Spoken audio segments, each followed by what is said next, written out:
500 men-at-arms charged straight down the hill at the English entrenchments. Sir Geoffrey was striding along the line, shouting at the knights and men-at-arms to dismount. They did so reluctantly.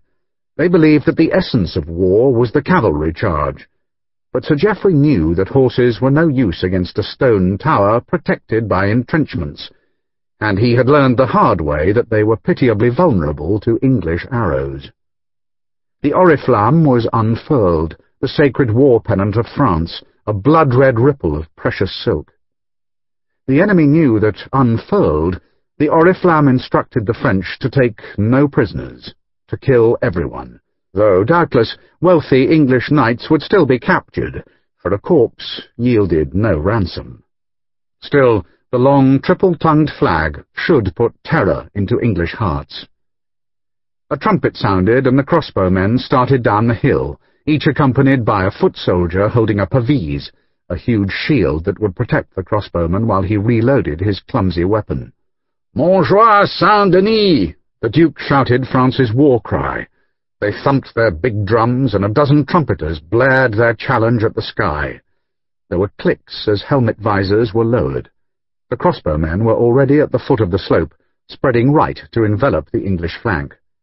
Then the first arrows flew, white-feathered English arrows, and the king saw that there were too few archers on the enemy side.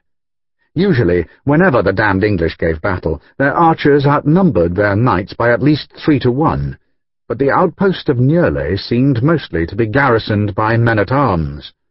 "God speed you!" the king called to his soldiers. He was suddenly enthused because he could scent victory. The trumpets sounded again, and now the grey metallic tide of men-at-arms swept down the slope. They roared their war cry, and it was rivalled by the drummers and trumpeters who were playing as if they could defeat the English with sound alone. "God and Saint-Denis!" the king shouted. Hundreds of crossbow bolts hissed towards the earthworks. Then the Genoese bowmen stepped behind the huge shields to work the ratchets that bent back their steel-reinforced bows. The English archers turned towards Sir Geoffrey's attack. They put bodkin-headed arrows on their strings, arrows that were tipped with 4 inches of narrow-shafted steel that could pierce mail as if it were linen. They drew and shot, and the arrows thumped into shields, and the French closed ranks. "Montjoie! Saint-Denis!" the men-at-arms bellowed their challenge as the charge reached the flat ground at the foot of the slope. The arrows hammered into shields with sickening force, but the French held their tight formation, shields overlapping, and the crossbowmen edged closer to aim at the English, who were forced to stand high in their trenches to loose their weapons. Then the French were at the first entrenchment, and stabbing down at the English beneath them. Some Frenchmen found narrow causeways piercing the trench, and they streamed through to attack the defenders from the rear. Archers in the 2 rearmost trenches had easy targets, but so did the Genoese crossbowmen. Some of the English, sensing the slaughter to come, were running towards the Ham. Edward de Beaujeu saw the fugitives, and shouted at the Genoese to drop their crossbows and join the attack. They drew swords or axes, and swarmed at the enemy. "Kill!" de Beaujeu shouted. He spurred his big destrier forward, his sword drawn. "Kill!" The Englishmen in the forward trench were doomed. They struggled to protect themselves from the mass of French men-at-arms, but the swords and axes slashed down, and the French swamped the slick mud at the trench's bottom with English blood. The defenders from the rearward trenches were all running now, but French horsemen, those too proud to fight on foot, spurred across the narrow causeways, shoved through their own men-at-arms, and screamed the war cry as they drove their big horses into the fugitives beside the river. Stallions wheeled as swords chopped. An archer lost his head. A man-at-arms screamed as he was trampled by a destrier, then stabbed with a lance. An English knight held up a gauntlet as a token of surrender, and he was ridden down from behind, his spine pierced with a sword. "Kill them!" the Duke of Bourbon shouted, his sword wet. "Kill them all!" Around the base of Nieullet's tower, Survivors had formed a shield wall that was now surrounded by vengeful Frenchmen. "No prisoners!" a French knight shouted. "No prisoners!" The Duke saw a group of archers escaping towards the bridge and shouted at his followers, With me! Montjoie! Saint-Denis!" The archers, nearly 30 of them, had fled towards the bridge, but when they reached the reed-thatched houses beside the river, they heard the thunder of French hooves and turned in alarm. Then a group of English knights charged from the village. The English were the men the French king had seen. They had been about to ride back across the bridge when the Duke of Bourbon's men had come close, a challenge that could not be ignored.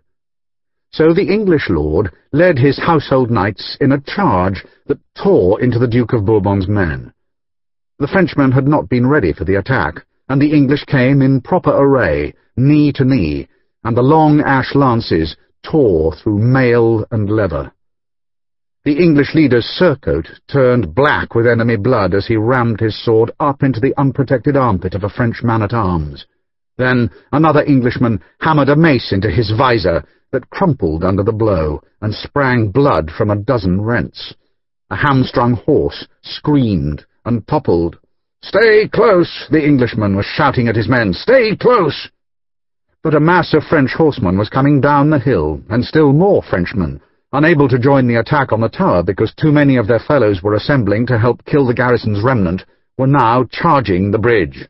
"Back!" the English leader called, but the village street and the narrow bridge were blocked by fugitives and threatened by Frenchmen. Instead, he looked across the road and saw a path running beside the river. It might lead to the beach, he thought, and there he could ride east to rejoin the English lines. The English knights slashed their spurs back. The path was narrow, only 2 horsemen could ride abreast. On one side was the river Ham, and on the other, swamp. But the path itself was firm, and the English rode it until they reached a stretch of higher ground where they could assemble. But they could not escape. The ground was almost an island, reachable only by the path, and surrounded by a morass of reeds and mud. They were trapped. The St. James anchored off the beach south of Calais and ferried its passengers ashore in rowboats. 3 of the passengers, all in mail, had so much baggage that they paid 2 of the St. James's crew to carry it into the streets of the English encampment, where they sought the Earl of Northampton. The nobles' quarters had their banners displayed outside, and mail-clad guards standing at their doors. Some of the houses had 2 stories, and cobblers, armourers, smiths, fruiterers, bakers and butchers had hung signs from their upper floors. There were whorehouses and churches, fortune-tellers' booths and taverns built between the tents and houses. Children played in the streets, and a cemetery spread into the marshes. The 3 men found the Earl's quarters, which was a large wooden dwelling close to the pavilion that flew the royal flag, and there 2 of them, the youngest and the oldest, stayed with the baggage, while the 3rd man, the tallest, walked towards Nieulay. He had been told the Earl had led some horsemen on a foray towards the French army. The tall man had shouldered a long black bow-stave, picked up an arrow-bag, and left.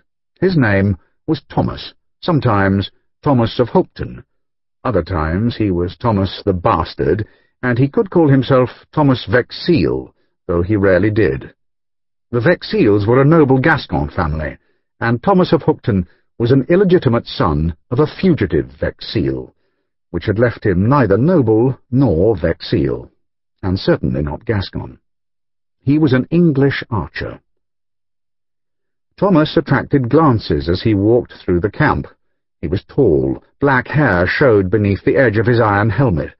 He was young, but his face had been hardened by war. He had dark, watchful eyes and a long nose that had been broken in a fight and set crooked. His mail was dulled by travel, and beneath it he wore a leather jerkin, black breeches, and long black riding boots. A sword, scabbarded in black leather, hung at his left side, a haversack at his back, and a white arrow-bag at his right hip.